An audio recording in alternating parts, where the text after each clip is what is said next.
जो बहुत संक्षेप में मैं कहना चाहता हूँ, क्योंकि श्री राजहंस जी ने आग्रह किया कि हमारे विद्यार्थियों को संबोधित करिए, तो मैं बहुत संक्षेप में, क्योंकि आपका ज़्यादा समय नहीं लेना चाहूँगा, आप काफ़ी सुबह के आए हुए हैं। मैं ये बताना चाहता हूँ कि बहुत से ऐसे विद्यार्थी आज यहाँ पर उपस्थित हैं जो बीकॉम 6 सेमेस्टर के बाद कोई अपना बिजनेस करेगा, कोई सर्विस सेक्टर में जाएगा, कोई एमबीए करेगा और कोई एमकॉम करेगा, या कोई अपनी इच्छा अनुसार दूसरे प्रोफेशन में जाएगा। जो मेरे पास अनुभव है, क्योंकि मैं लगभग 40 वर्षों से 40 ईयर्स से टीचर के रूप में हूँ, और अभी भी I became the lecturer at the age of 21, और nowadays I am Professor and Head of Department of Commerce in Mahatma Gandhi Kashi Vidyapith, and I have written 5 books on marketing, and many countries I have visited to deliver the lecture particular on the subject of marketing. So this is my experience, what I am like to share with you. मैं कोई शिक्षा नहीं देना चाहता, लेकिन मैं बस इतना ही कहना चाहूँगा कि जिस जीवन के जिस सोपान पे आप खड़े हैं, आप केवल एक शब्द आप हमेशा याद रखिए, और वो शब्द अपने से ही पूछना है, अपने से कि मैं क्या बनना चाहता हूँ, मैं क्या हूँ।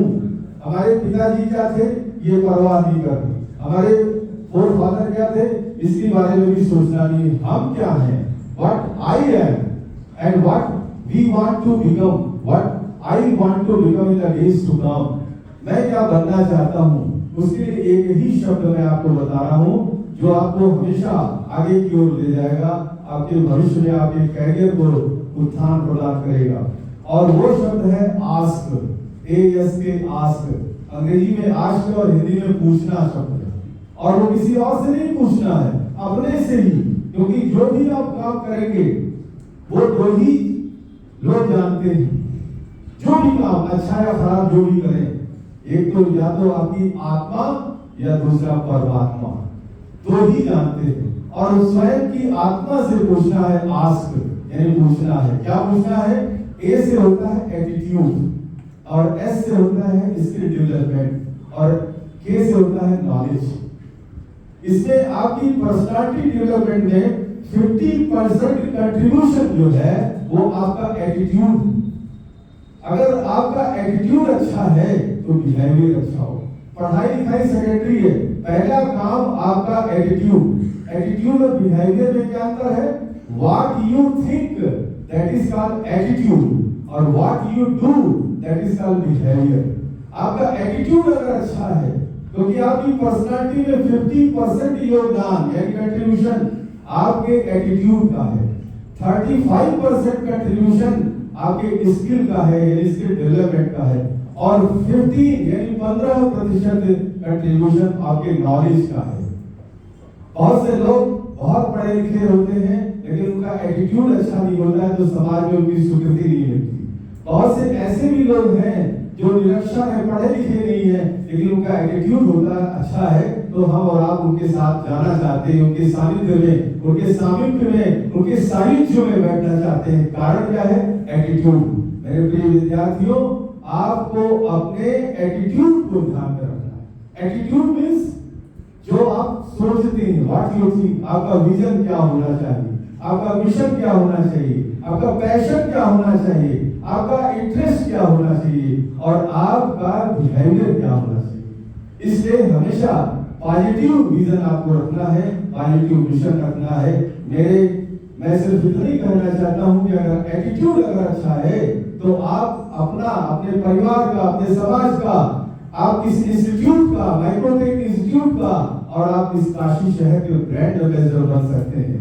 तो एक तो ये बड़ी बात है एटीट्यूड, दूसरा स्किल डेवलपमेंट। आपका कंपटीशन केवल इतने विद्यार्थियों में नहीं है, बनारस में ही कई कॉलेजेस हैं, बनारस में ही कई यूनिवर्सिटीज हैं, बनारस के बाहर तमाम विश्वविद्यालय हैं, दिल्ली विश्वविद्यालय, मुंबई विश्वविद्यालय, कलकत्ता विश्वविद्यालय, वहां पर उन लोगों से कंपटीशन। मेरे कई पढ़ाए हुए विद्यार्थी Shri Ram college of commerce में पढ़ाते हैं, सूर्य प्रकाश यहीं से बीकॉम किया हुआ है, जो दिल्ली के Shri Ram college of commerce में पढ़ाते हैं, हिंदू कॉलेज में पढ़ाते हैं।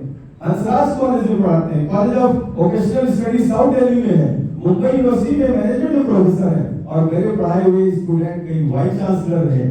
आलोक चक्रवाल गुरु घासीदास विश्वविद्यालय बिलासपुर में वाइस चांसलर हैं। ऐसे कई लोग आईएएस और पीसीएस में। मेरा सिर्फ तो यही कहना है कि जीवन में आपको, ये मेरा योगदान नहीं है, ये उनके स्किल का है। मैं सिर्फ ये बताना चाह रहा हूं कि स्किल का जमाना है।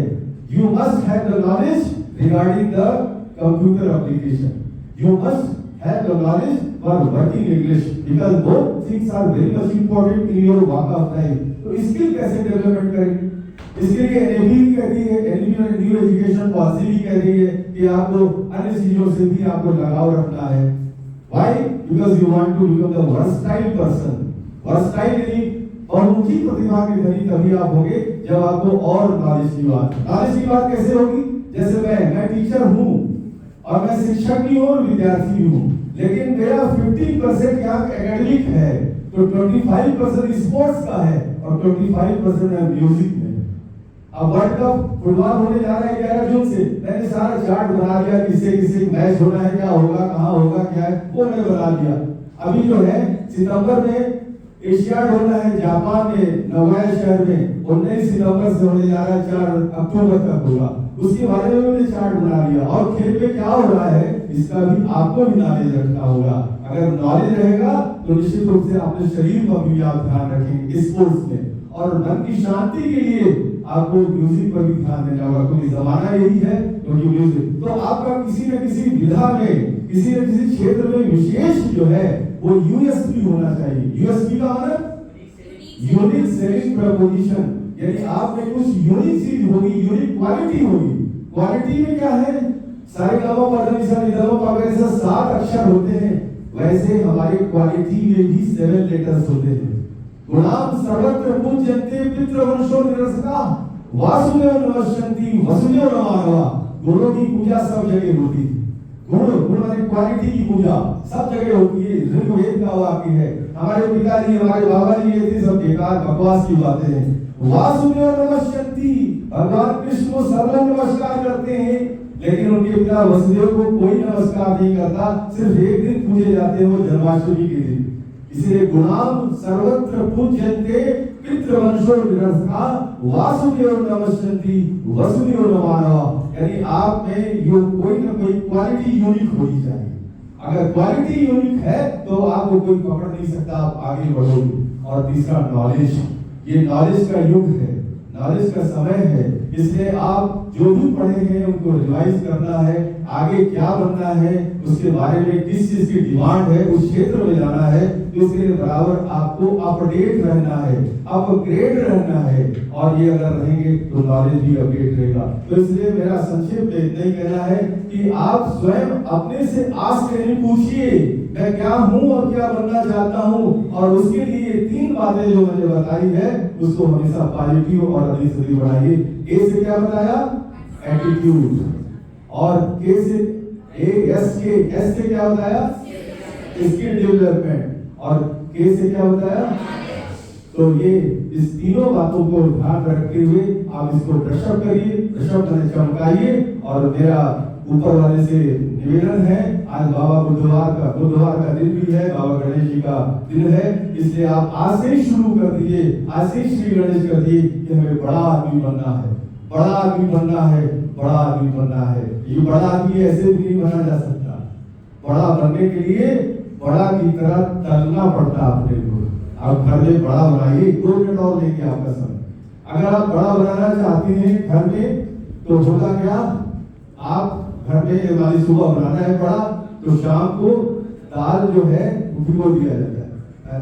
जो भी जिस चीज का भी बड़ा बनाना है, रात भर वो फूलता है, सुबह उसको निकाला जाता है, उसके बाद उसको छानबीन करके उसको पीसा जाता है, सिलबट्टे में पीसे, मिक्सी में पीसे, जैसे भी पीसे, अभी पिसाई हुई उसकी, अभी बड़ा बना नहीं। फिर उसको गोल गोल करके और मसाले वगैरह मिला करके फिर गर्मा गर्म तेल में डाला जाता है, ऑयल जिस चीज का भी, और उसको भी उसमें छेद करके उसको पलटा जाता है। तब तक बड़ा जो है पलटा जाता है जब तक वो लाल ना हो जाए।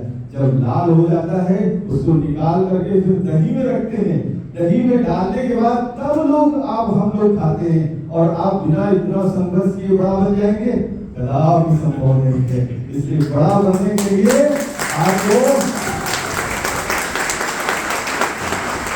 आपको बड़ा बनने के लिए लाल होना पड़ेगा। लाल का मतलब पसीने की परवाह मत करिए।